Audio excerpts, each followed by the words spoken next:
Adelante, George, cuando le parezca. Bien, bueno, muy buenas tardes a todos los que nos hemos dado cita hoy para disfrutar de esta tertulia ya programada. En principio, me excuso por cualquier defección que yo pueda llevar adelante. Voy a ser breve en esto para dar paso al orador.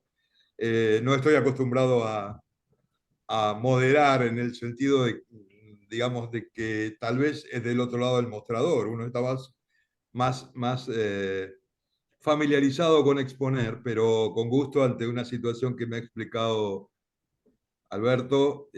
Aquí estamos para ayudar siempre y para apoyar, de modo que trataremos de hacerlo lo mejor posible. Va a ser muy fácil solamente por el hecho que conozco bastante. Desde lo personal lo considero un amigo, un gran ser humano, y desde lo profesional una persona brillante con conocimientos eh, vastos y extensos, no solo de lo que está sucediendo eh, temporal y espacialmente en este tiempo en Israel, sino desde nos va a hacer transitar y nos va a llevar por situaciones que para la gran mayoría, descarto que conoce a Gabriel Ventasgal, pero van a incorporar alguna o ratificar y conceptual, o reconceptualizar algunos conceptos desde los orígenes de este conflicto, que es algo que él maneja muy bien. Eh, Hablar de Gabriel para mí es más allá de mis actividades profesionales y logros, es un honor. Gabriel es una persona formada, tiene un máster en la Universidad Hebrea de Jerusalén en materia de ciencias políticas, ha estudiado en España, se ha educado en Europa y por supuesto que es sumamente conocido. Nuestros amigos cubanos de Miami dirían hartamente conocido en América Latina por su actividad como analista político regional, sus conocimientos sobre el Islam político y los distintos conflictos que nos toca analizar muy a menudo en la región. Así que hoy les sugiero que eh, escuchen muy bien a Gabriel, más allá de que lo conozcan, porque siempre nos va a aportar algo nuevo. Yo he tenido la fortuna y tengo la fortuna de ser su amigo, pero he tenido la fortuna además profesional de en algún momento entrevistarlo para Infobae TV, se acordará Gabriel, y ha sido una de las entrevistas más exitosas de la era de Infobae TV en materia de vistas y de visitas, porque hemos hablado de cosas que Gabriel maneja muy bien y que a veces es muy difícil de este lado del Atlántico tratar de llevarlas, bajarlas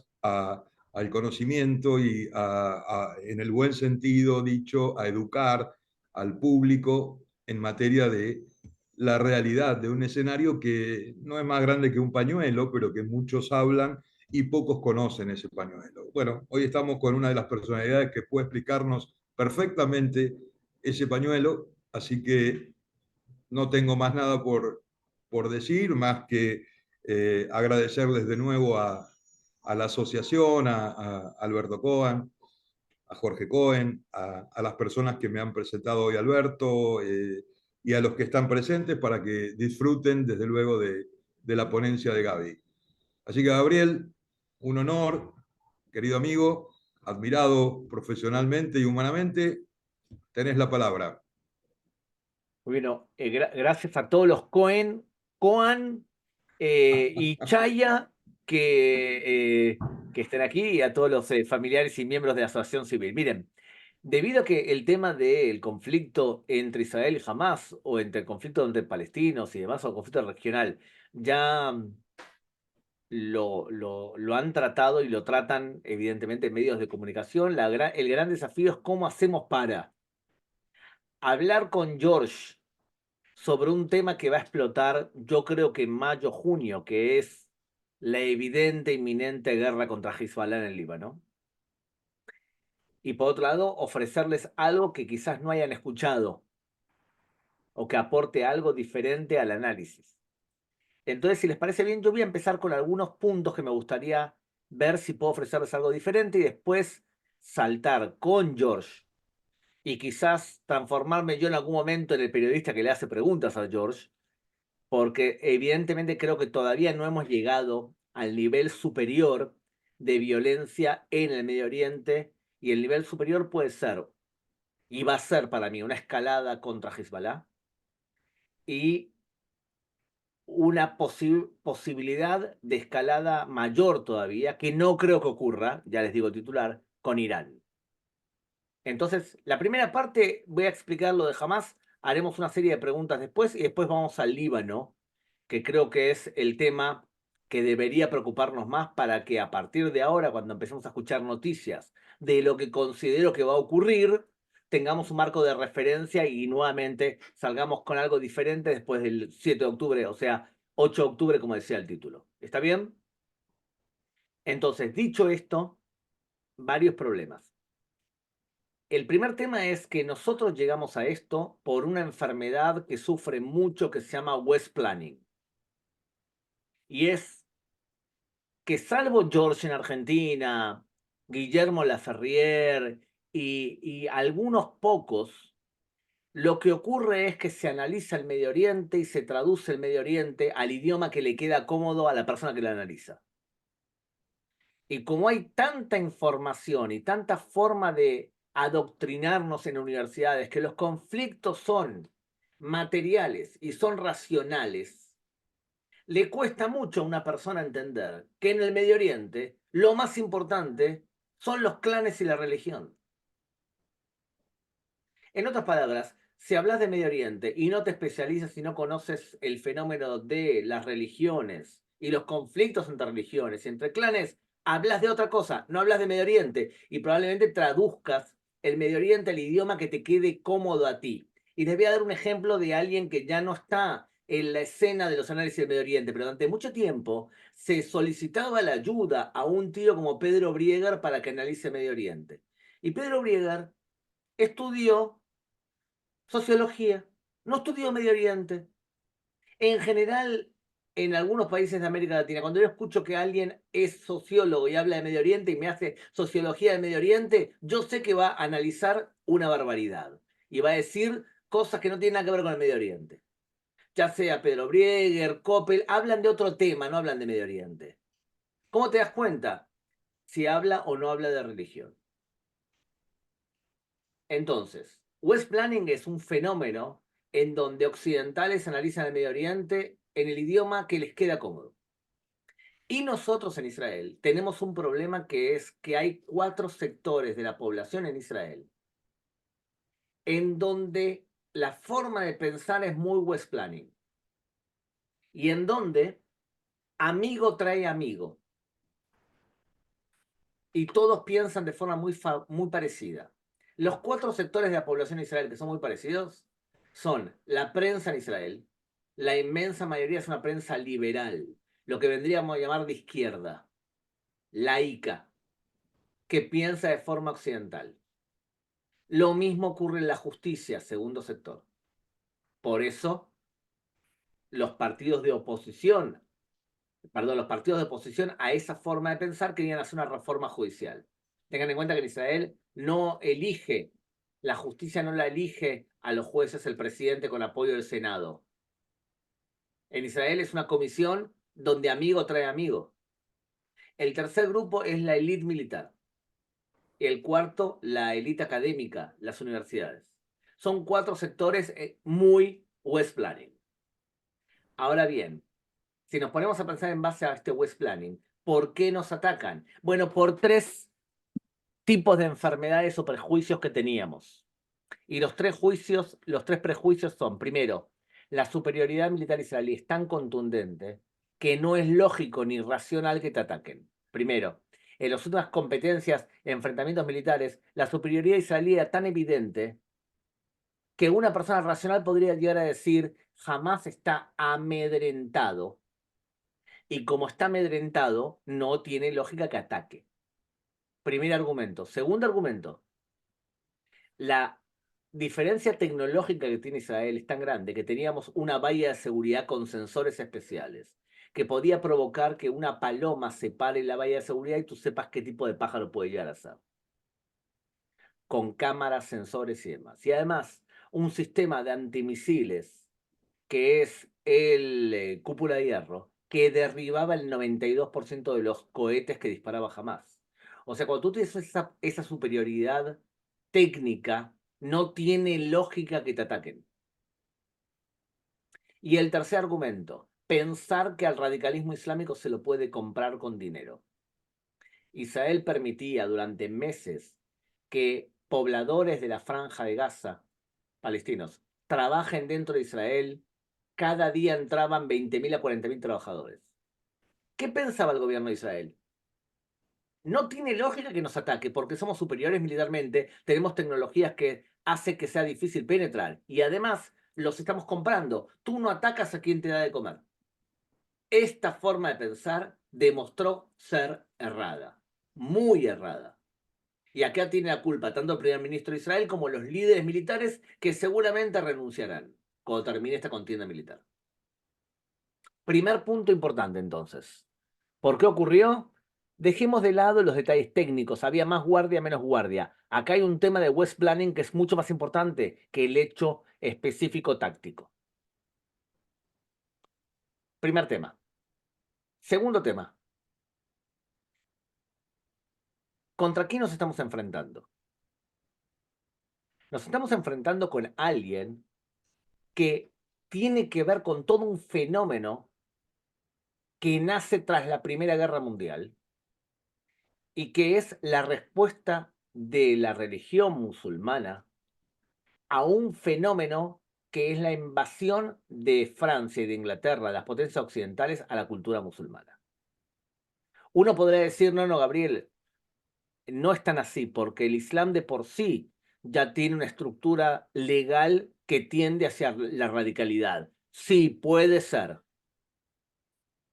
Es un poco largo explicar esto, pero em, la ley en el Islam no está basada y no es lo mismo que la ley judía y la ley cristiana. Aquel que les diga que son tres religiones monoteístas está muy lindo para una charla de café. La estructura legal no es igual. ¿Cómo decide un buen cristiano si algo se puede hacer o no se puede hacer? A través de concilios. Y los judíos a través de discusiones, porque ambos, judíos y cristianos, son descendientes de la escuela de pensamiento farisea.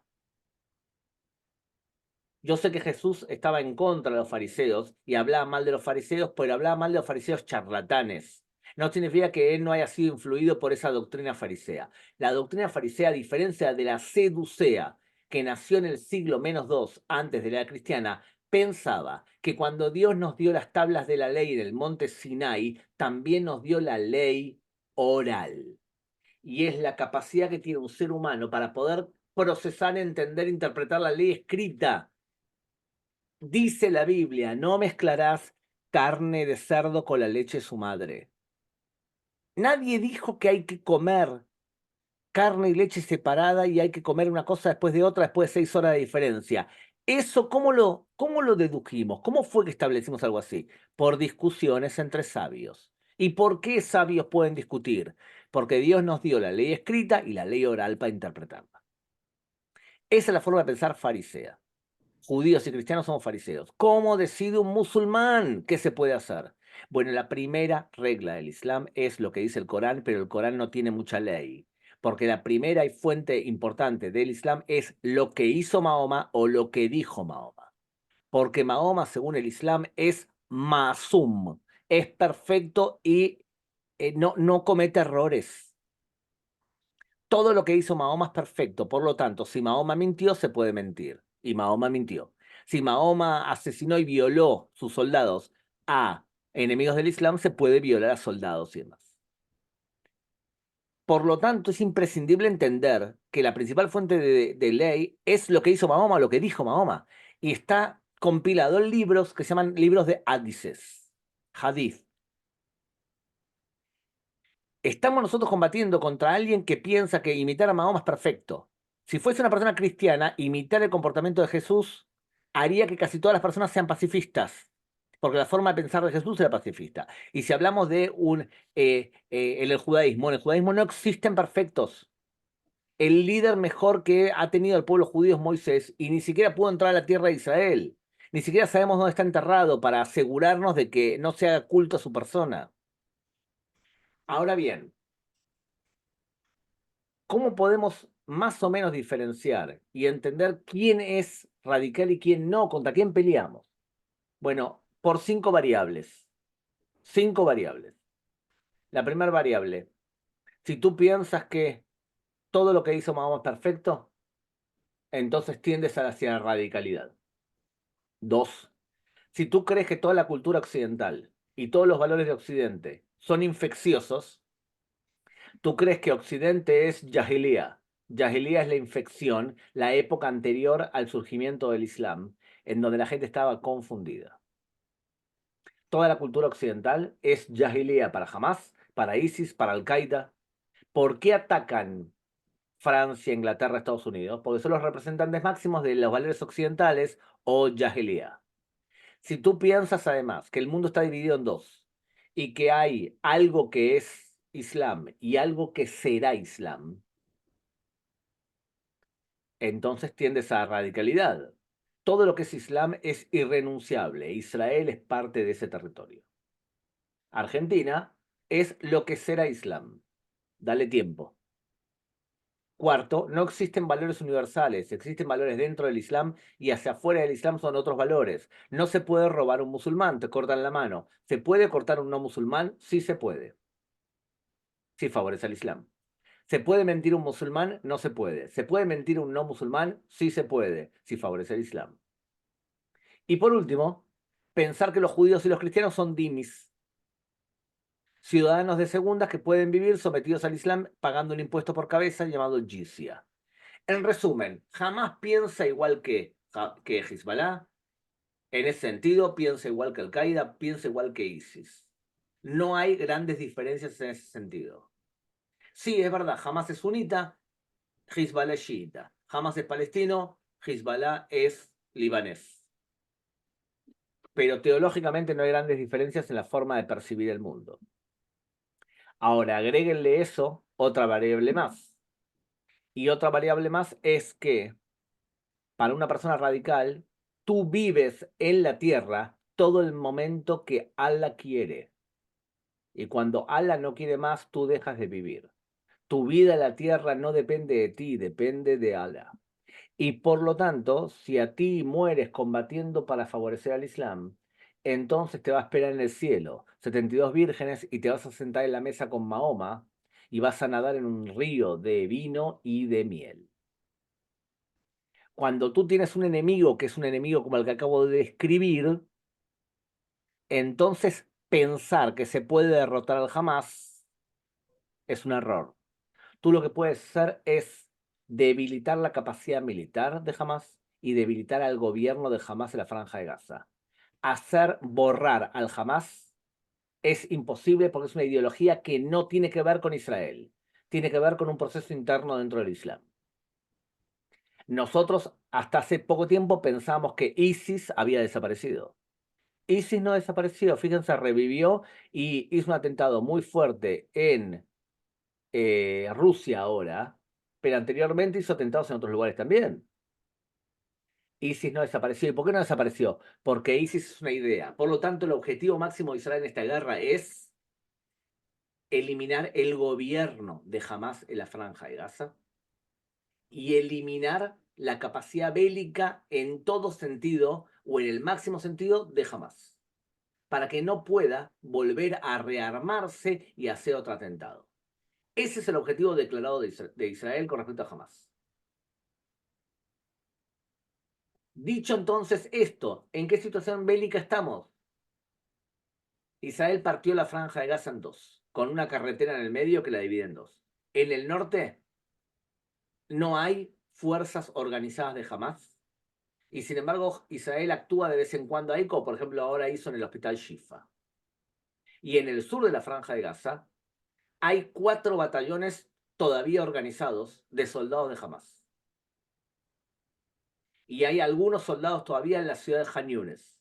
falta atacar Rafa, donde están los últimos 4 batallones. De esa forma, si ataca Israel y derrota a Rafa, se terminaría el ejército ordenado de Hamás.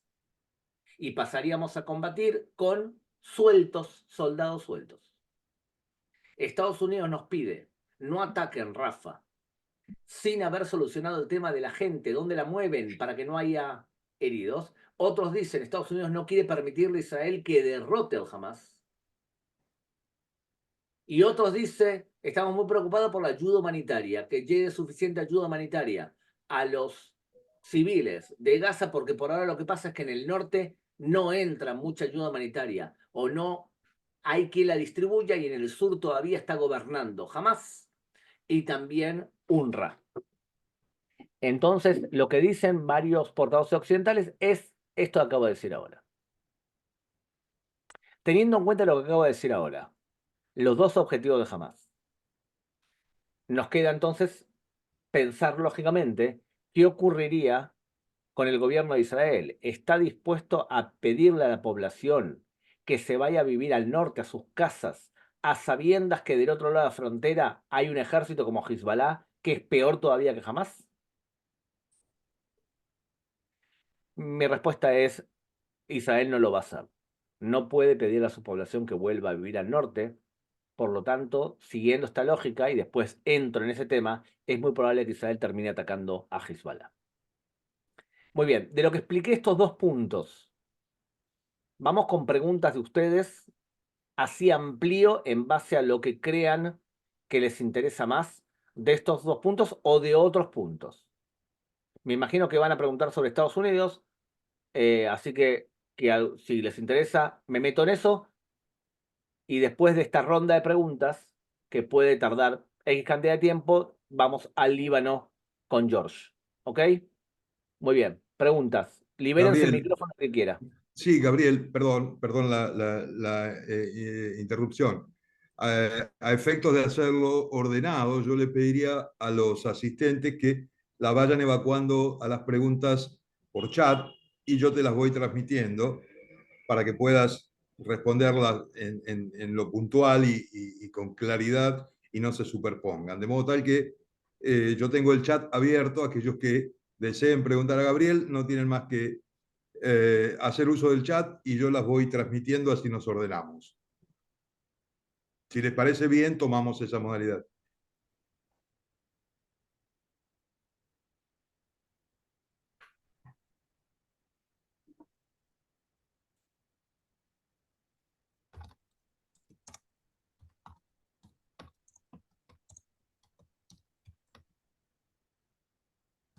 George, ¿tú decides qué respondo o cómo hacemos? Estoy teniendo las primeras preguntas, estoy sugiriendo que las hagan. Sí, aquí tenemos una pregunta no sé si está efectuada, Alberto, es de Alberto Coan, como pregunta lo que nos dice Alberto es si el ataque del 7 es una guerra o un ataque, interpreto que lo que nos quiere decir es que si el 7 lo que se ha disparado, lanzado de forma directa, es una guerra o un ataque terrorista. Ustedes tienen acá a George Chaya, que escribió sobre terrorismo, un libro entero, sobre terrorismo yihadista. Pero lo voy a responder de forma, ahora, no, sin el uso del libro de George, o con el libro de George, porque él hace al principio, en el primer capítulo del libro de George, hace una lista muy larga de un montón de definiciones para poder entender qué es terrorismo, antes de meterse en el terrorismo yihadista. Terrorismo tiene, de hecho, 4 ejes principales, 4 conceptos. Terrorismo es uso de fuerza extrema, o sea, matar o amenazar con asesinar. O sea, asesinar o amenazar con asesinar. Primer elemento. Segundo elemento fundamental, contra civiles. No es contra combatientes. Tercer elemento fundamental, adrede. No es por error. Lo hicieron a propósito. Cuarto elemento, en el marco de propaganda y para el poder conseguir objetivos políticos. Entonces, vuelvo a repetir, asesinar a civiles, adrede propagandísticamente para conseguir objetivos políticos. 4 elementos. Siguiendo esta lógica, ¿qué pasa si en vez de matar militares para conseguir objetivos políticos adrede, asesinas a, en vez de, perdón, asesinar a civiles, asesinas a militares? ¿Cómo se llama el fenómeno de asesinar militares para conseguir objetivos políticos? Guerrilla. ¿Y cómo se llama el fenómeno de matar civiles, asesinar civiles para conseguir objetivos comerciales? La mafia. Dicho esto, el atentado que hizo Hamás contra Israel, ¿es una acción terrorista? Sí. Cuando Hezbollah mata soldados israelíes, ¿es una acción terrorista? No, es guerrilla. ¿Cómo determinamos en la academia si un grupo es terrorista o es guerrillero? Sumamos la cantidad de actividades que han hecho y si aproximadamente 60-70% de las actividades es terrorismo, entonces lo calificamos como terrorista. Hamás es un grupo terrorista, Hezbollah también. Por más que hace acciones que no son terrorismo y que hacen otro tipo de acciones. Por ejemplo, levantar una escuela, levantar un hospital, tener asistencia pública. Eso no los convierte en menos terroristas. En resumen, el atentado del 7 de octubre fue un atentado claramente terrorista, pues fue asesinar adrede a civiles y provocó una guerra. Lo que nosotros tenemos es una guerra contra alguien que creo yo tendríamos que haber declarado como Estado. Para poder ser considerado un Estado, tú tienes que cumplir las 4 premisas de Montevideo. Además de haber dado a luz a mis hijos que nacieron en Montevideo se establecieron las premisas de Montevideo, que es un eje importante para determinar si tú eres un Estado o no eres un Estado. Los 4 premisas de Montevideo son: tienes que tener un territorio claro, tienes que tener una población clara, tienes que tener un gobierno que funcione, y cuarto, tienes que tener capacidad para poder tender relaciones internacionales, de acuerdo a los 4 premisas de Montevideo. ¿La autoridad palestina en Cisjordania es un Estado? No, no tiene población clara, no es un Estado, es un protoestado. ¿Y Hamastán en la Franja de Gaza era un Estado? Era un Estado. Tenía una población clara, no había ningún israelí metido adentro, tenía un gobierno claro que era de Hamas.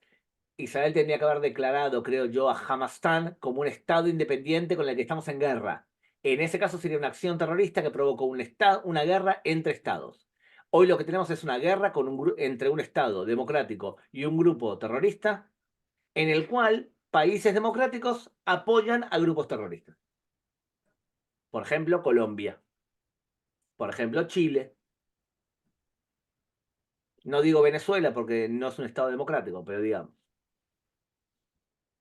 Muy bien, Gabriel. Muchas gracias. Tengo otra pregunta aquí en el chat que te consultan si pensás que los Estados Unidos, de hecho, va a mirar para otro lado en el aspecto de lo que esperamos como invasión a Gaza, a Rafah, perdón, o en la última, o en la ofensiva de Rafah, si los estadounidenses mirarán para otro lado, se mantendrán al margen. Interpreto que esto es lo que nos ha preguntado.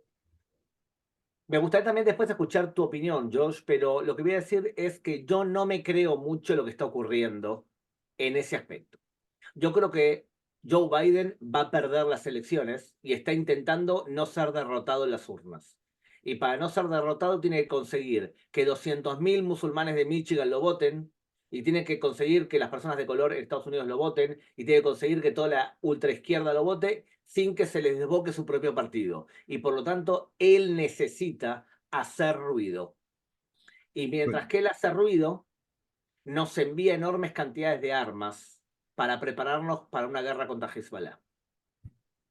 En el marco de hacer ruido, lo que hace también es no vetar una resolución del Consejo de Seguridad de la ONU, que era una resolución bastante parve. O sea, no era ni carne ni leche, era ahí en el medio, porque decía, sí, cese de hostilidades, pero liberación de rehenes. O sea que lo que estaba diciendo era, sé que nadie va a cumplir esto, pero me abstengo. Ahora, esa resolución fue adoptada de acuerdo al artículo 6 de la Carta de Fundación de la ONU. Artículo 6 es declarativo, tiene la misma fuerza que una declaración de la Asamblea General de la ONU. En cambio, si hubiese sido adoptado por el artículo 7, si no lo cumplís hay sanciones.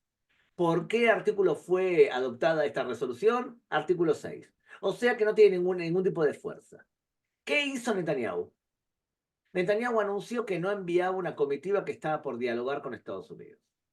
Netanyahu hizo lo que tenía que hacer, porque la población en Israel quiere totalmente una guerra contra Hamas y que se termine la labor.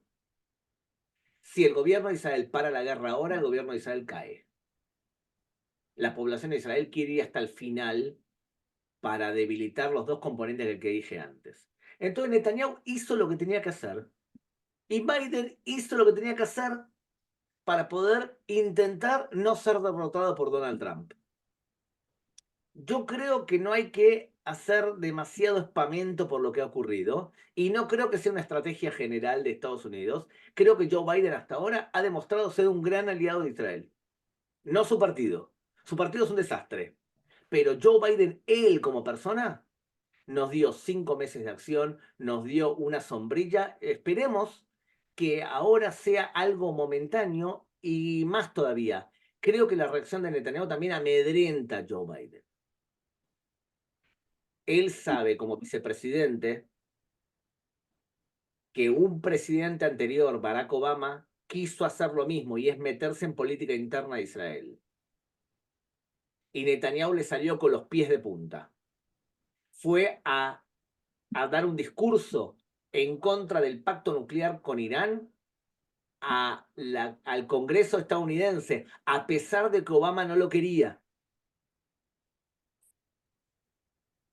Yo no me calentaría demasiado por este tema. George, ¿qué opinás vos sobre esto? No, coincido en gran parte con lo que decís. Es tu ponencia, no quiero invadir por una cuestión de delicadeza y respeto profesional, pero coincido en gran parte con lo que señalás. Creo que la agenda de las elecciones estadounidenses marca a su vez, valga la redundancia, agenda en los eventos del Medio Oriente, no cabe duda. Tengo la misma apreciación tuya respecto del Partido Demócrata. Eh, y sí, sí, coincido en términos generales con lo que estás señalando, claramente. Y bueno, daría lugar, para no robar tiempo yo, después yo te doy las opiniones que vos me pidas, pero quiero la participación de, ya hay más preguntas aquí en el chat. A ver, tengo otra pregunta que dice, nos consultan aquí, si Israel debe ganar contundentemente para no transmitir a los otros, interpreto países árabes, la idea de la vulnerabilidad del propio Estado de Israel. Claro, porque en el Medio Oriente es muy importante lo que hay, pero también es muy importante lo que tú muestras que hay. O sea, miren cuál sería el escenario. El escenario ideal sería que Israel hubiese entrado, perdón que sea tan cruel, pero les voy a hablar como se habla en Medio Oriente. Lo ideal hubiese sido que Israel hubiese entrado a la Franja de Gaza y asesinado a 200.000 personas. Así funciona el Medio Oriente. ¿Querés amedrentar a otro? Matale a todo el que puedas y especialmente a los líderes de los clanes y tomale territorio. Él te va a tener miedo. ¿Por qué no lo hace Israel? Porque no tenemos esa debilidad moral y esa bajeza moral para hacer algo así. Pero si ustedes me preguntan, bueno, hay que hacer algo para demostrar que tú triunfaste. Lo ideal hubiese sido quizás atrapar a Yehia Sinwar, desnudarlo, meterle una flor en el culo y hacerlo correr por una cancha de fútbol. Y que todo el Medio Oriente vea a Yehia Sinwar corriendo a una cancha de fútbol con la flor en el culo. ¿Cuál es el problema? Que dentro de un mes se va a levantar el comando Culiflor en honor a Yehia Sinwar. Las dos cosas van a pasar. Tú humillaste a Yehia Sinwar y a Hamas, pero no eliminaste el problema, porque el problema no tiene que ver con algo organizativo. Hamas es una idea. Dicho entonces esto, ¿cómo logramos una imagen de humillación? En 1982 lo logramos. Echamos a la OLP del sur del Líbano y se fueron en un barco y todos vimos cómo se subía Arafat al barco. ¿Cómo logramos una humillación? Bueno, a través de dos cosas. Una, tener algún tipo de imagen que demuestre que ganamos. Por ejemplo, matar al liderazgo de Hamas. Pero otra, tomándole territorio. ¿Querés ganarle a alguien? Tomarle territorio. En el Medio Oriente es la mejor forma de humillar a alguien. Si logramos esa imagen de triunfo, ganamos. Pregunta a ustedes, ¿ustedes creen que hoy Israel logró esa imagen de triunfo? Todavía no. Y como todavía no, no vamos a parar. A menos que este gobierno decida suicidarse, que puede ser, yo no creo. Pero necesitamos esa imagen de triunfo claramente. Ahora bien, les voy a dar una situación que estuvo corriendo por internet. Imagínense un soldado israelí hablando a cámara y diciendo: a pesar de que violaron a nuestras mujeres, secuestraron a nuestros hijos, nosotros queremos la paz y tendemos un puente de amistad con el pueblo gazatí. Y aparece otro soldado adelante de él, mira cámara, lo mira el soldado, mira cámara y hace con la cabeza así, toma un botón y vuela al edificio que estaba detrás. ¿Entendieron la situación? Esta imagen que acabo de decir ahora, a nivel occidental, ¿nos hace quedar bien? No. ¿A nivel de Medio Oriente nos hace quedar bien? Sí. Si Israel quiere firmar un acuerdo de paz con Arabia Saudita, tenemos que transmitir que derrotamos y humillamos al Hamas. A propósito de eso, Gabriel, tengo otra pregunta que de algún modo me permito, con todo respeto, interrumpirte porque enlaza con lo que mencionás y nos está preguntando también, Alberto, cuál es el futuro que vos estás vislumbrando en materia de los pactos Abraham, ya suscriptos y en curso, ¿no? De diálogo que sabemos que existe, pero no en la superficie. Bueno, el impacto en cuanto a este conflicto en materia de estos acuerdos ya suscriptos o los por venir, ¿no? Los que vengan. Bueno, ante todo, sepan que mañana a la noche, a las 11 de la noche de Israel, algo parecido a lo dentro de un ratito de ahora, vamos a tener una charla con un periodista emiratí y el rabino máximo de Emiratos Árabes para hablar sobre el futuro del acuerdo de Abraham. ¿Ok? Voy a distribuir si quieren la información, pero es mañana también un Zoom que hacemos con traducción del árabe al castellano, del inglés al castellano. ¿Ok? Entonces, a ver, primero, hay varios conflictos que hay que tener en cuenta. El conflicto más grave que hay en Medio Oriente, hay por lo menos 4 conflictos graves que no tienen que ver con Israel. El primero, el conflicto más grave desde el año 661 o 680, ustedes deciden la fecha, es entre chiitas y sunitas. El segundo conflicto grave es entre radicales islámicos y los que no lo son. No digo moderados, digo que no son radicales. El tercer conflicto que hay en el Medio Oriente es entre persas y árabes. Se odian. El persa odia al árabe. Lo siente como un bárbaro inferior. Tanto es así que los persas decidieron convertirse al Islam, pero no al Islam que se convertían todos. Ellos son chiitas. Los iraníes persas son chiitas, no son sunitas. Se odian. Y cuarto conflicto importante, todos están de acuerdo que los palestinos son una basura. No hay amor hacia el pueblo palestino del Medio Oriente. Se burlan del árabe que habla. El árabe palestino es el árabe de más bajo nivel que hay. Se burlan todos los palestinos. Ojo, de la boca para afuera protegen la causa palestina y algunos países incluso la protegen mucho, como Irán. Dicho esto, y entendiendo esta lógica, ¿Hezbollah va a salir una guerra total para defender a Hamas? ¿Uno es chiita y otro sunita? No. ¿Los iraníes persas van a salir a defender a Hezbollah? ¿Y van a salir una guerra contra Israel directa para defender a Hezbollah? No creo. No creo. Sí, Hezbollah es muy bueno y muy importante para Irán, pero ¿salía una guerra existencial? Lo veo difícil. Ahora, dicho todo esto, y volviendo a la pregunta de Alberto. Alberto, si tú quieres sobrevivir en Medio Oriente, tienes que ser potencia en 4 cosas. Cuanto más potencia seas en esto, mejor. Lo primero, tienes que ser potencia militar. El que no tiene armas y no sabe defenderse en Medio Oriente muere. Pregúntale a los kurdos, a los sunitas o a los cristianos en el Líbano. ¿No tienes armas, no tienes fuerza? En el Medio Oriente no sobrevives. Segundo, para poder ser potencia militar, tienes que ser una potencia económica. Tienes que saber poder pagar gastos militares y poder fabricar tus propias armas también. Tercero, tienes una potencia política. Cuarto, una potencia moral. Israel, a pesar de lo que nos pasó el 7 de octubre, somos una potencia militar y una potencia económica.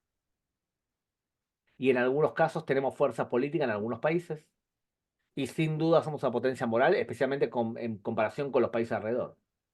Por lo tanto, en un Medio Oriente, Alberto, en donde estamos viviendo un periodo donde todo el mundo le tiene miedo, terror a Irán, uno.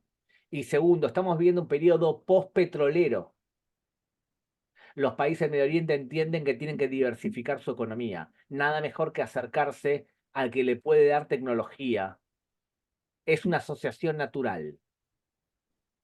Y tercero, parte del Medio Oriente también entiende que el radicalismo islámico es un problema. Lo entendió Arabia Saudita, que era una potencia radical islámica en los años 80 y ahora intenta moderarse. Lo entendió Emiratos Árabes, que a diferencia de todo lo demás, hizo un lavado interno y ahora educa a la tolerancia. No lo ha hecho Bahrein, pero Bahrein, ellos, el 75% de la población de Bahrein es chiita y ellos son sunitas, mantenidos en el poder por Arabia Saudita. Entonces, debido a que eres una potencia en algunos aspectos, el tiempo juega a tu favor. Fíjense que los palestinos están recibiendo ayuda no del Medio Oriente, salvo Irán, por supuesto, o Qatar. Están recibiendo ayuda de Occidente, de países como Rusia, y están recibiendo ese tipo de ayuda, no del Medio Oriente. ¿Cuántos del Medio Oriente mueven un dedo para defender a los palestinos? Nadie. Por lo tanto, yo creo, Alberto, que no corren peligro. Más aún, sería un enorme éxito que cuando terminen las contiendas militares, Israel firme un acuerdo de paz con Arabia Saudita. Más aún, internamente, yo creo que hoy Netanyahu debería renunciar porque él es el responsable directo del atentado. Igual que creo que tiene que renunciar toda la cúpula militar. Pero Netanyahu debería renunciar, como israelí te lo digo. Ahora bien, si hay alguien que puede sobrevivir como el ave fénix, ese se llama Benjamin Netanyahu, porque él puede terminar esta contienda militar con derrotar al Hamas, derrotar a Hezbollah y firmar un acuerdo de paz con Arabia Saudita. Si hace eso, incluso cabe la posibilidad que en una elección abierta vuelva a ganar. Y si Biden se sigue metiendo con Netanyahu, va a ganar todavía más todavía. Porque cuando Israel sentimos que alguien se quiere meter en nuestra política interna, apoyamos al atacado. muy claro, Gabriel. No sé cómo estamos con el tiempo, Alberto, en materia de lo que disponemos en la red. Estamos a 10 minutos de las 6 p.m. Muy bien. Entonces, George, rápido, si les parece bien, quiero esto, a ver si te parece bien. Dime. Jamás, 24.000 soldados. El ejército dice que mató 14.000, 15.000. Si eso es el número, muertos en la franja de Gaza hoy, alrededor de 28.000 a 30, la mitad de militares. ¿Por qué? Porque el ratio de los últimos combates contra Hamas ha sido siempre 1-1. Y Netanyahu dijo que bajamos del 1-1. Jamás que dice todo esto, todos son muertos civiles inocentes. ¿Por qué? Porque la cultura islámica mentir se puede, se llama taquía. El problema es cuando los medios de comunicación repiten lo que dice Hamas. Sí, describiste muy bien cuando hablaste en el otro párrafo anterior, cuando hablaste de la taquilla, que ahora la mencionás en la palabra árabe. Es exactamente así. Está permitido dentro del Islam no solo mentir, sino ocultar su pertenencia a la fe en la medida que se ha favorecido, y tenemos varios ejemplos a través de la historia. Mencionaste el siglo VI, bueno, allí fue la primera de las taquillas y el acuerdo de Hudaybiyah, cuando Mohammed repliega sus ejércitos porque estaban en poca capacidad de combatir hasta que se hizo fuerte. Eso es lo que en árabe llamamos hudna, que no es tregua ni es alto el fuego, sino que es la posibilidad de replegarse hasta volver a ser fuerte y aniquilar así al enemigo. Eso es lo que ocurrió con el acuerdo de Hudaybiyah, allí por el siglo VI, que bien mencionabas antes. Ese fue el ejemplo palmario a través de la historia del mundo árabe islámico de la taquilla. Perdón, un El problema segundito, es que las agencias George. occidentales se manejan con los números de Hamas, del Ministerio de Salud de Hamas y de la taquilla de Hamas. Claro, totalmente. Pero quiero un segundito aprovechar que estás tú aquí para que hablemos de lo siguiente. Hamas tiene 24.000 soldados. Hezbollah tiene 100.000 soldados, de los cuales 50.000 son fijos y tiene una fuerza especial que combatió para salvar a Assad, la fuerza Radwan. Sí. Hamas tenía 30.000 cohetes. Hezbollah tiene 200.000 cohetes, de los cuales parte de ellos son misiles, con capacidad de tener 500 kilos de explosivo en la cabeza, como los misiles Fatah. Hamas tenía o tienes 500 kilómetros de túneles. Se calcula que Hezbollah tiene por lo menos 3.000 construidos por Corea del Norte. En este tipo de escenario, en donde internamente George, que viene de una familia fenicia, o sea, él sabe que yo pienso que los cristianos no son árabes del Medio Oriente, los cristianos libaneses son descendientes de fenicios, para diferenciarlos justamente de los árabes de los musulmanes, son el pueblo originario de ahí. Y por lo tanto, cuando tenemos un Líbano en donde han hecho transferencia de población para que haya más chiitas, y los chiitas son ahora ¿cuánto? 30-35%. Sunitas, 30-35%. Cristianos, ¿cuántos quedan? 20%. Y el resto drusos, armenios y demás. Mi pregunta para George es, aprovechando que estás acá, yo creo que Hezbollah e Israel van a tener una guerra y estamos esperando a armarnos más, que se calme un poco la situación, terminar de hacer algunas cosas que tenemos que hacer a Franja de Gaza y además que haga más calor. Pero creo que es indefectible que haya una guerra contra Hezbollah. Va a ocurrir. Mi pregunta es la siguiente. ¿La población sunita o cristiana puede hacer algo? Porque Israel dice que esta vez no va a atacar solamente a Hezbollah. Como Hezbollah gobierna el Líbano y es el dueño del Líbano hoy, va a atacar al Líbano como país. Mi pregunta a ti, George, como libanés, orgulloso libanés, ¿hay una posibilidad, uno, que Israel no tenga la guerra contra Hezbollah? Dos, maronitas y sunitas, ¿van a hacer algo para salvarse del golpe que les va a dar Israel? Clarísima tus preguntas, gracias por la diferencia.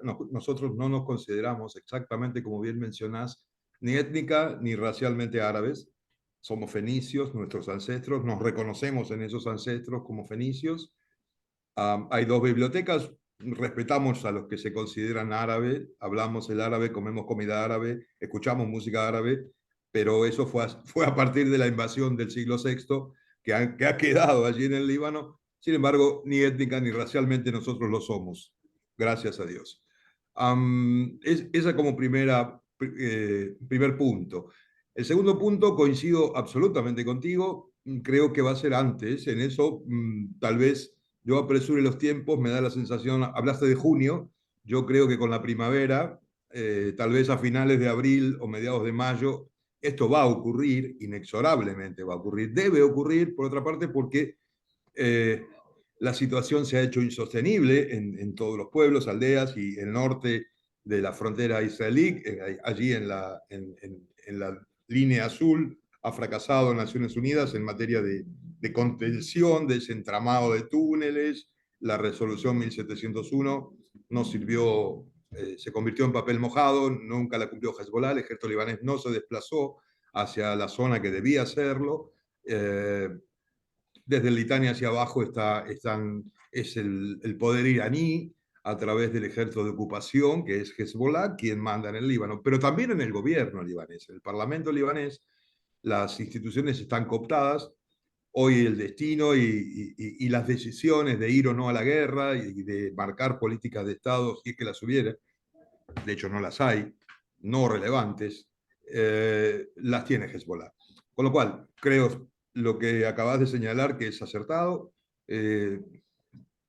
sería un poco más terminante en eso. No sé si llega a junio, como señalaste, vuelvo a repetirte, creo que con la primavera, para finales de abril, ese conflicto inexorablemente va a ocurrir. No pueden los ciudadanos del norte israelí, que creo que, si no estoy desactualizado en la información, todavía hay entre 40 y 60 mil que han sido evacuados del norte, Kiryat Shmona, todos esas ciudades y pueblos y aldeas del norte.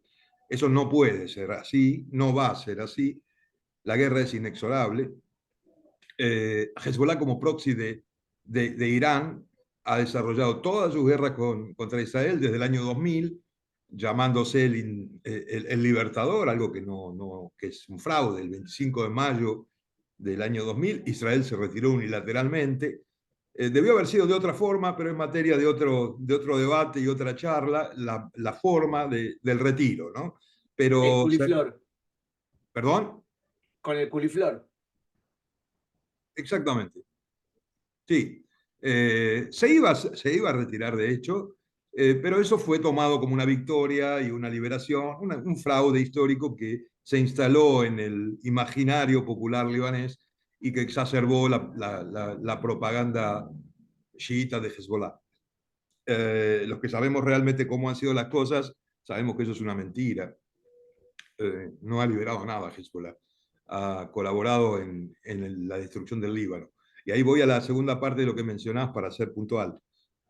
Sí, los suníes, la Suna y muchos sectores drusos, y por supuesto el sector cristiano, más allá de su propia fractura y división, hay que decirlo, hay un sector de cristianos maronitas y cristianos rum u ortodoxos griegos que lamentablemente han seguido a Michel Aoun, al anterior presidente, y se han convertido en prosirios y proiraníes, por lo tanto, siguen apoyando a Hezbollah y lo consideran aquel combatiente del año 2006, cuya victoria pírrica sigue publicitando, cuando sabemos que tampoco fue así en esa guerra de 2006, que recibió una paliza literalmente, pero el otro 50% de los cristianos, que es un número importante, muy cercano a lo Wet Lubnaniye, a las fuerzas libanesas cristianas de Samir Yahya y de un conglomerado de políticos que han podido sobrevivir, digámoslo así. El resto está,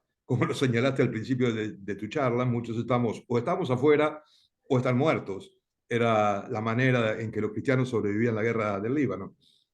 Esos grupos están esperando que Israel ingrese, saben incluso esta vez que no va a ser como 2006, que esta vez va a ser muy grave, que va a llegar hasta Trablus o hasta Trípoli, que no va a ser solamente estratégicamente en la zona sur, sino que puede afectar y va a afectar a todo el Líbano y su infraestructura. Pero esos grupos están esperando con una estrategia, yo te diría, muy similar a la que existió en el South Army, en el Ejército del Sur, en los años 2000, donde se combatía con los suéteres israelíes, con armas israelíes, con la vestimenta, ropa del ejército israelí. Infortunadamente eso fue una guerra perdida, bueno, pero esta vez hay una conciencia diferente. Han transcurrido años y ha habido demasiada muerte, demasiada destrucción en el Líbano. En consecuencia, la población ya tomó conciencia de que aquel Hezbollah de 2006 ni del 2000 no ha liberado nada, ha llevado al Líbano a la fractura, a la pobreza, a la destrucción. Y en esta oportunidad está jugando un rol muy importante, alguien que se había mantenido como casi siempre, y en esto hablo como cristiano muy laico y como judeo cristiano, el patriarcado del Kirke, el patriarcado maronita, siempre había manejado las cosas como la iglesia cristiana suele manejarse. Yo he sido muy crítico y lo soy de la iglesia cristiana en ese sentido. Esta vez pareciera que no. Con lo cual hay una energía en movimiento que sí va a presentar una confrontación intestina o interna a lo que sería un avance israelí sobre el terreno, no me cabe duda. De hecho, hay informaciones que a veces uno las va obteniendo por fuentes muy poco ortodoxas, pero se habla de sectores de 30 a 35 mil hombres que están entrenados y preparados sin armas, pero están esperando que haya un movimiento militar importante desde el sur hacia el norte. Me refiero directamente a un ingreso israelí para plegarse a esa columna que pueda ingresar. La idea de ellos es liberar al Líbano del terrorismo y mantener la vieja idea de 1982, de aquella que infortunadamente duró 24 horas en un acuerdo de paz firmado por Sheikh Bashir Ismail antes de que lo asesinaran, sirios y palestinos, cuando fue electo presidente y no logró asumir porque ese proyecto para firmar la paz con Ari Sharon se escribió y duró 24 horas, lo mandaron a pique ellos. Y, por supuesto, terminó asesinado el presidente electo. Entonces, esta vez el libanés común no quiere eso, sabe que va a pagar un costo muy alto, pero ya está viviendo en niveles de africanización. Si algo nos caracterizaba en el Líbano era decir que éramos otra cosa, que había una cultura, que éramos a diferentes. París del Medio Oriente. Exactamente. Bueno, eso dejó de ser ya y no es más que un viejo recuerdo, penoso en algún caso, o un espejo que te muestra la realidad de las equivocaciones propias. De modo que sí va a ocurrir eso. Yo soy un convencido de que desde dentro va a haber apoyatura a cualquier situación que tenga que ver con confrontar con Hezbollah. Alberto, tenemos unos minutos más. Muy bien. Dos cosas con respecto a lo que... Dos entonces puntos Tengo una importantes. pregunta importante que quisiera hacértela para la persona que la hace, porque tiene que ver con algo muy, muy sensible y es la vida de los rehenes. Te preguntan qué opinas de la suerte que han corrido o correrán, en cualquier caso, los rehenes ante una ofensiva en Rafah, ¿no? Muy bien. Entonces Perdón, lo dejo para el final, para cerrar. ok. Quiero dos puntos más importantes con respecto al tema del Líbano. El primero, supuestamente la forma de que no haya guerra es que Hezbollah cumpla la resolución 1701 del Consejo de Seguridad, se vaya hacia el norte, hacia el río Litani, y pueda ser reemplazado por un ejército pagado por Arabia Saudita, que es el ejército oficial del Líbano. Ustedes entienden que si eso ocurre, tampoco conforma a Israel, porque todas las infraestructuras, las lanzaderas de cohetes, todo queda en su lugar. Y por lo tanto sería muy tonto por parte de Israel aceptar eso como un punto de satisfacción. Primer punto. Segundo punto que quiero decirles. La destrucción o debilitamiento de Hezbollah les afecta a ustedes de forma personal y directa, los que viven en Argentina. Hezbollah hoy el Líbano y Siria son hoy dos narcoestados que producen la droga más problemática y barata del Medio Oriente y probablemente del mundo, llamada Captagón. Los terroristas que entraron el 7 de octubre estaban drogados con esta droga que hace mucho daño y además libera y envalentona, se llama la droga del yihadista. Y encima, esta gente ha llegado a acuerdos con los narcos para lavar alrededor de 400 millones de dólares de ganancia que está haciendo Hezbollah con narcos, limpiando dinero en América Latina. Tanto es así que nuestro amigo George estuvo un tiempo guardado porque Hezbollah quería hacerle daño también a él. ¿Ok?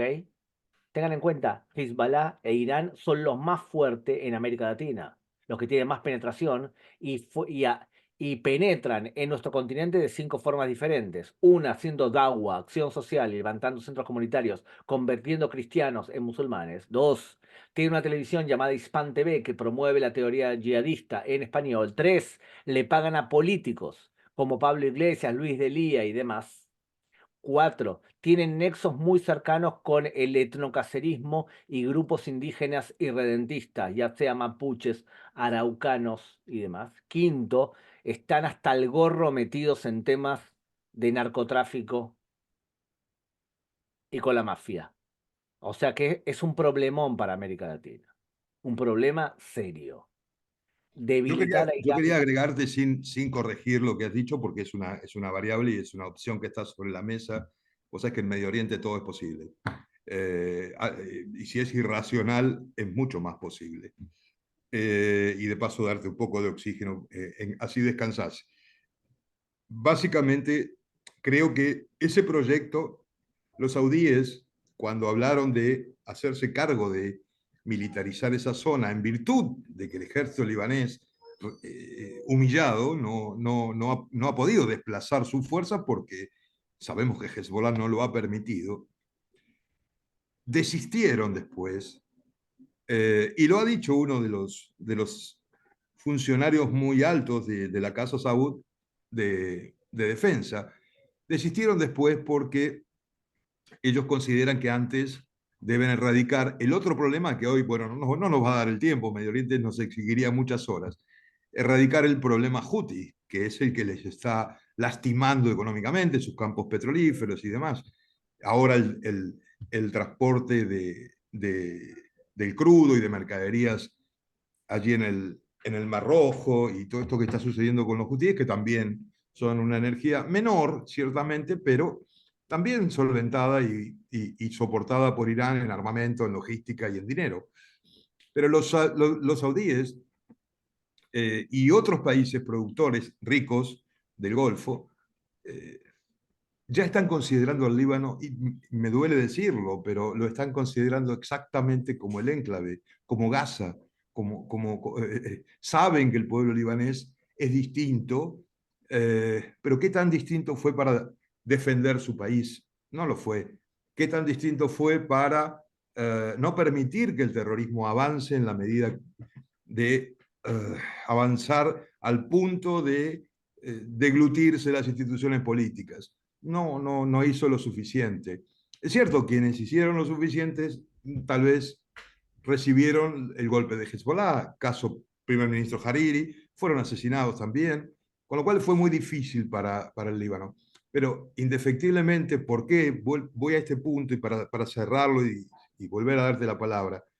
La guerra es inexorable porque no van a intervenir esta vez ninguno de los países de la Liga Árabe, cómo intervinieron, cómo traicionaron en su tiempo con su intervención, permitiendo que Siria ingresara al Líbano y se estableciera un protectorado sirio que duró 30 años.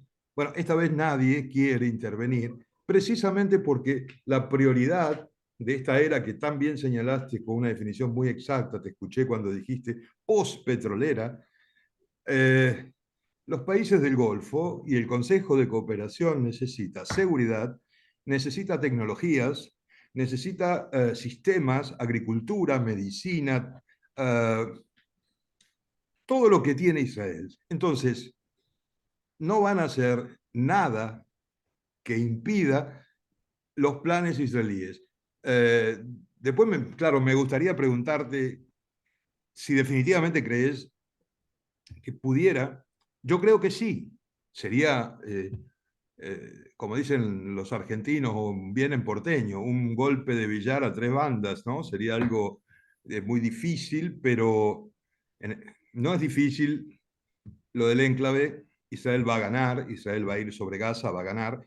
Coincido contigo también, y creo que la mayoría del público aquí presente, en definir lo que va a ser esa victoria desde el punto de vista militar. Después tenemos que trabajar sobre la mente y los corazones de esas personas para desradicalizar o para evitar que esa yihad, que se convierte en una ideología dinámica, en acción, que muta y que considera a Sinwar o a Nasrallah o incluso a Bin Laden como liderazgos que ocupan un tiempo transitorio en la historia, que son repuestos cuando son dados de baja o neutralizados. Pero la ideología persiste y este es el problema contra el que hay que ir. Eso lo definiste con muchísima claridad y coincido plenamente.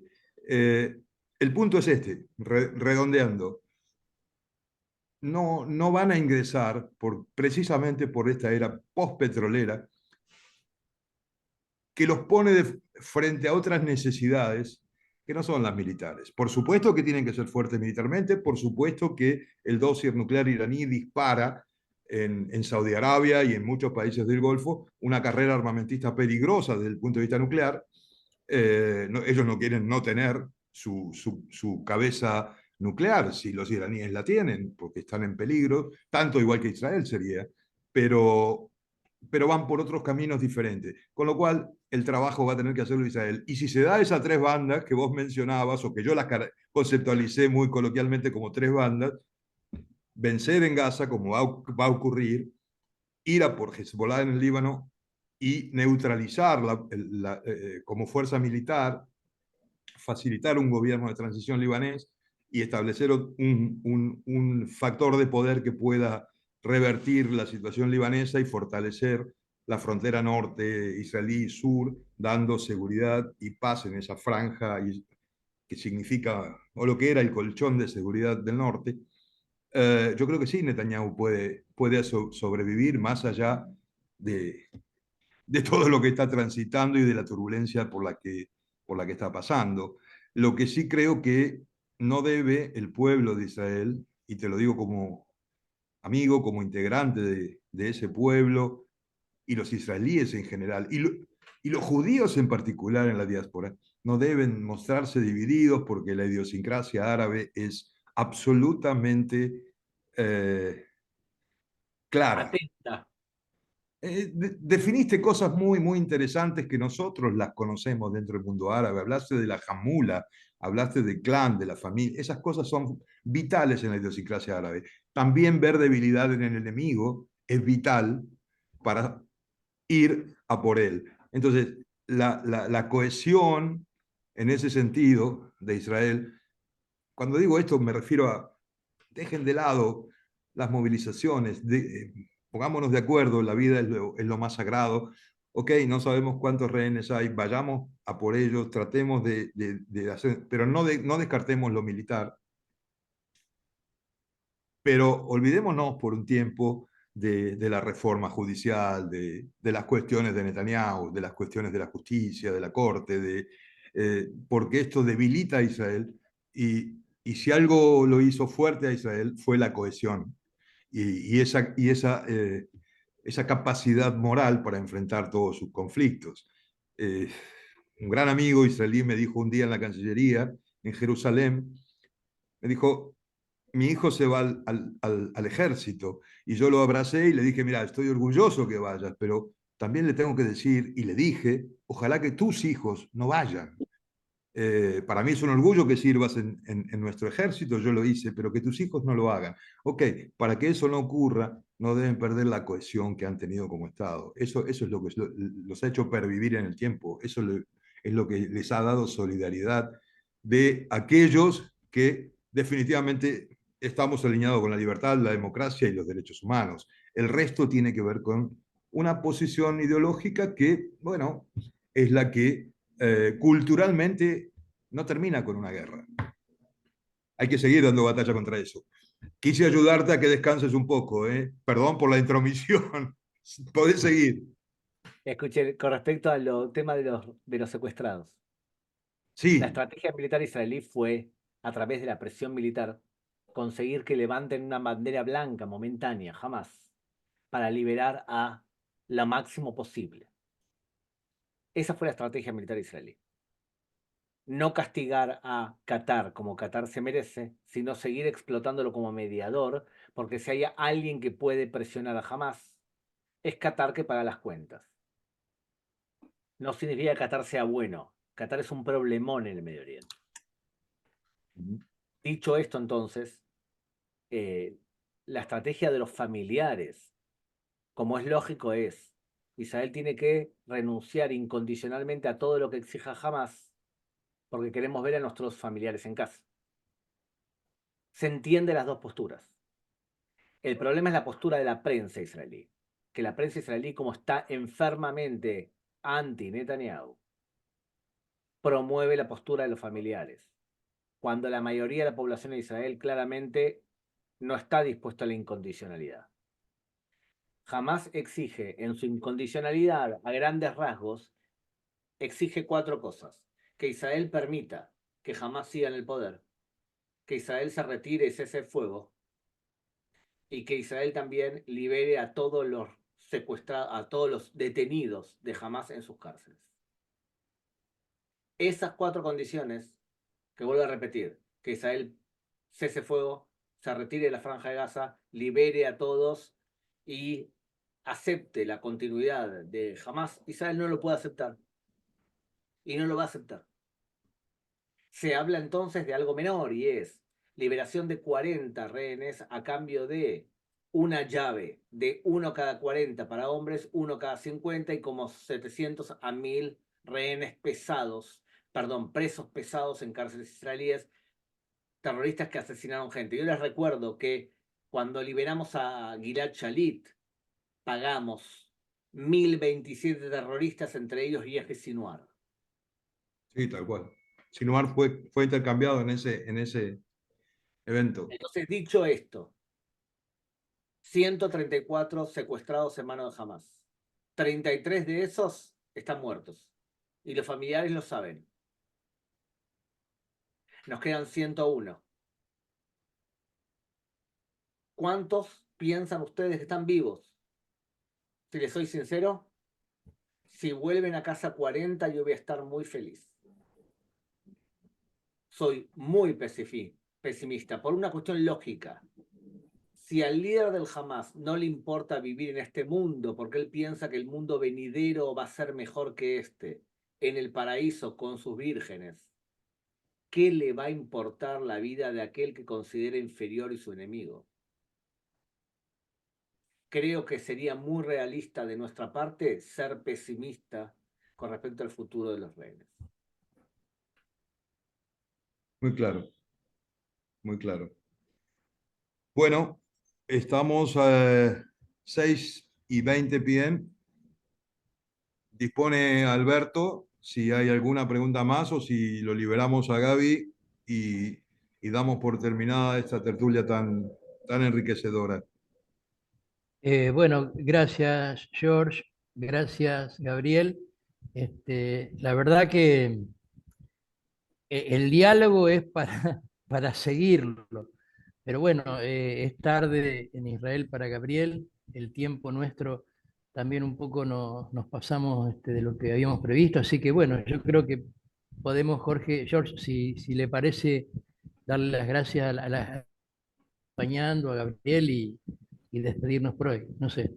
Sí, claro. Sí, antes que nada también recordar que este ciclo en el cual hoy nos ha acompañado Gabriel va a continuar en semanas próximas con fechas a designar y en los que vamos a tener también interesantes aportes de parte del doctor Guelar, de parte seguramente en algún momento cuando su agenda lo permita de nuestra amiga Pilar Raola y que vamos a continuar con esta situación de hacer llegar al público interesado las versiones que tal vez, como bien señalaba nuestro amigo Gaby, la prensa hoy distorsiona en una manera alarmante, ¿no? Que no colabora con un escenario que queremos que se pacifique, pero que difícilmente va a estar pacificado cuando la violencia es su forma de expresión en aquella región.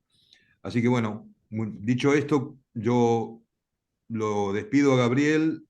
Gabriel, muchísimas gracias, un placer haber compartido esto contigo. Gracias a las autoridades de la institución, gracias Jorge Cohen, gracias por siempre, a la familia Cohen, gracias a todos los presentes, a los demás directivos de la institución que están aquí en el chat.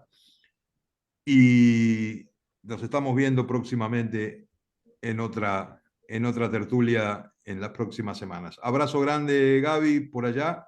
Lo mejor, cosas buenas y buenas tardes para todos. Muchas gracias a todos. Gracias Gabriel, gracias George, gracias Jorge Cohen, gracias a todos.